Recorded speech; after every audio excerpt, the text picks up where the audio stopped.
everyone. Today's video is going to be a lesson on fair value gaps. So it's just going to be how to identify fair value gaps in the market. I'm going to give a couple of examples as well on an actual chart. And yeah, without wasting any time, let's get straight into it. So a fair value gap is basically a three candle pattern. So we've got the first candle here. This is in a selling market. We've got the first candle's low. We've got the second candle's move lower, and we've got the third candle's high. So a fair value gap is when this candle's low doesn't overlap with this candle's high. And what I mean by that is, if we drag this candle's low to here, and we drag this candle's high to here, you can see that there's a gap in between. And same as in a bullish market, so a buy market, if I drag this candle's high here and then drag this candle's low here, you can see that there's a gap. So what we intend to see is price trade back into that gap and then move higher. And then what we intend to see here is price trade into that gap here and move back to the downside. I've shown you what a fair value gap looks like, or now that you know what a fair value gap looks like, now I'm going to show you what they're not supposed to look like. So if I move this candle's low down here and then this candle's high up here, if I move this low to here and the high to this point, you can see that there's no gap whatsoever. So this low is overlapping with this high. So if we was to trade this price, there's no fair value gap for price to respect. Price would most likely just trade through it instead of rejecting off it like this. Same with on a bullish market. If I move this candle's high here and this candle's low here, now this high is overlapping this low. So if I put this high here and then this low here, you can see that there's no gap for price to respect. So price would most likely just trade straight through it instead of rejecting off it. Now we're going to move on to the charts, where I'm going to show you a few examples of different fair value gaps. So for the first one, we've got a sell market condition. So as you can see, price displaces lower again. Then we can draw out our fair value gap from this candle's low to this candle's high, and we draw that out in time. Then we get price.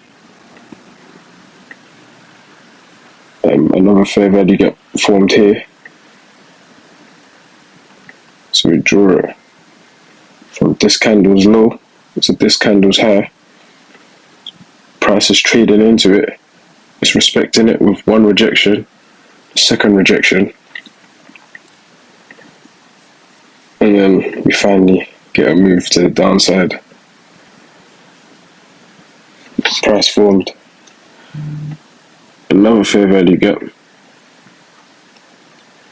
Price rejected into it, respected it, closed lower, and continued to move to the downside.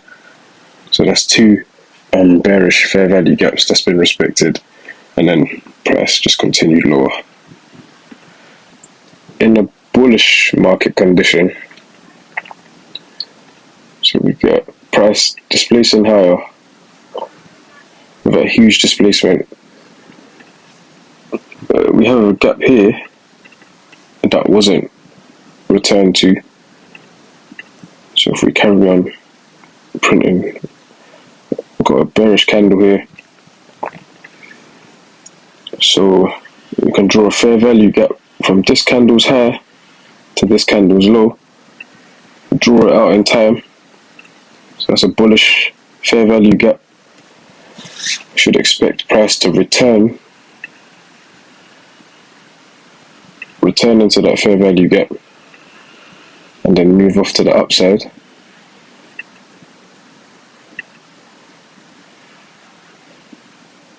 We've got another fair value gap that's been formed.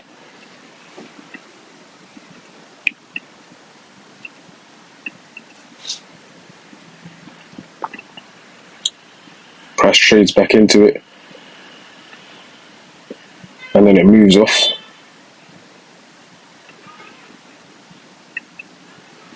Let's see if we can get price to go higher. So it's come back into it. Probably to retest it again, which it did. And then it's finally moving off. And it's finally moving off to the upside. So we've got the first fair value gap here. Price retraced into it. It moved off. Then another fair value gap here. Price traded back into it. It moved off. Then it came to fully rebalance that area and then take off finally. So now that you know what a fair value gap looks like, what it's not supposed to look like, and you've gotten a few examples in real time on the charts, now I'm going to actually tell you what the actual technical terms for them are actually called and what it means. So in a sell market condition, a fair value gap is called a SIBI, and in a buy market condition, a fair value gap is called a BISI. So what this means is sell side imbalance, so only sell side was offered, and buy side inefficiency. So yeah, there's inefficient buyers, so only sell side was offered, and there's buy side inefficiency. And in a bullish market condition or a buy market condition, BISI is buy side imbalance, so only buy side was offered, and sell side inefficiency. So when sell side is inefficient, so there was no selling whatsoever. So what price tends to do, and on a sell side imbalance, price normally retraces back into this area to rebalance the sell side and then move back down in its intended direction. And in a buy market condition, price tends to retrace back into the buy side area or the buy side imbalance to rebalance it and then move on to the upside. So now that you know what fair value gaps are, what they look like, and what the actual technical terms are in the different market conditions, I'm going to give you a few chart examples of what the SIBI and the BISI look like. So just like the fair value gap, on the SIBI in the sell market condition, we have a little gap here. So we've got this candle's low here, and then this candle's high. Let me zoom in for you. So we've got this candle's low with this candle's high, and then we got sell side. So sell side imbalance, only sell side was offered here.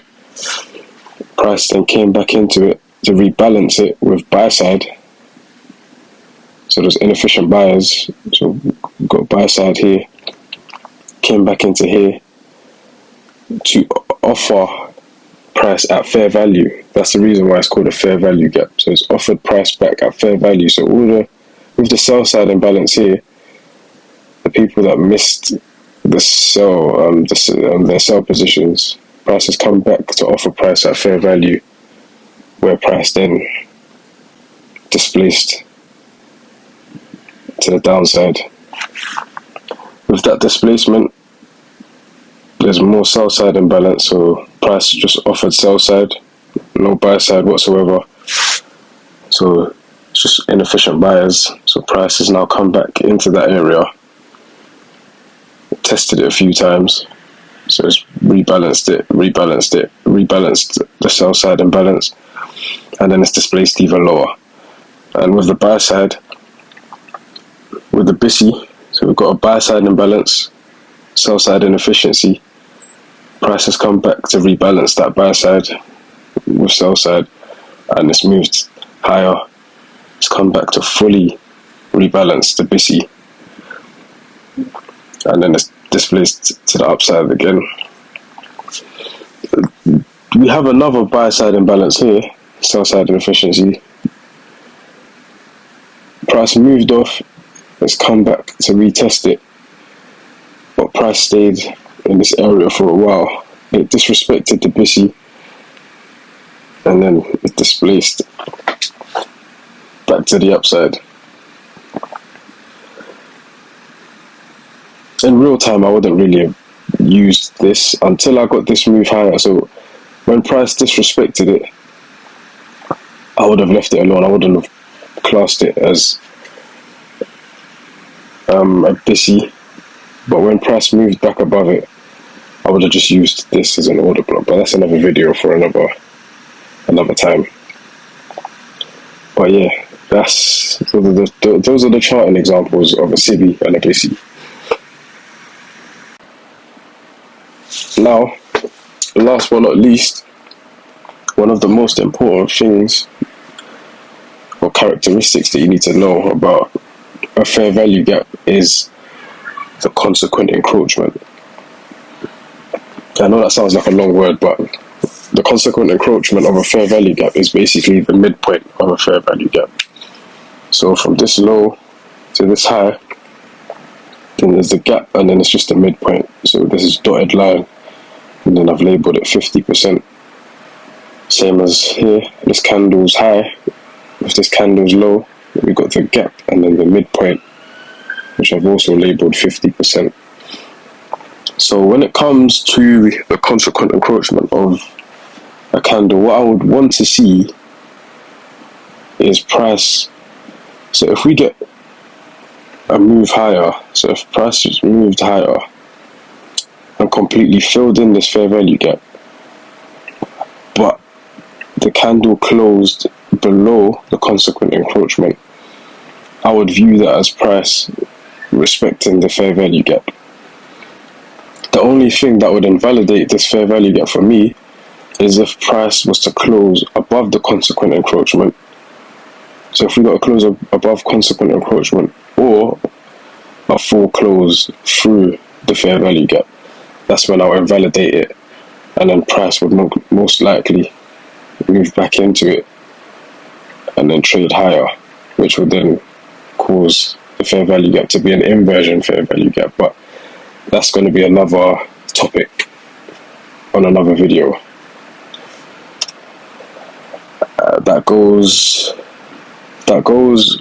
That's basically the same as the BISI. So buy side imbalance, sell side inefficiency.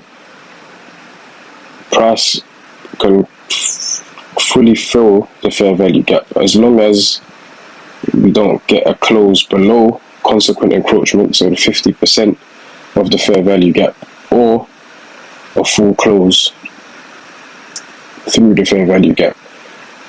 Because like the SIBI, price could trade back into it and then move to the downside and use it as an inversion fair value gap.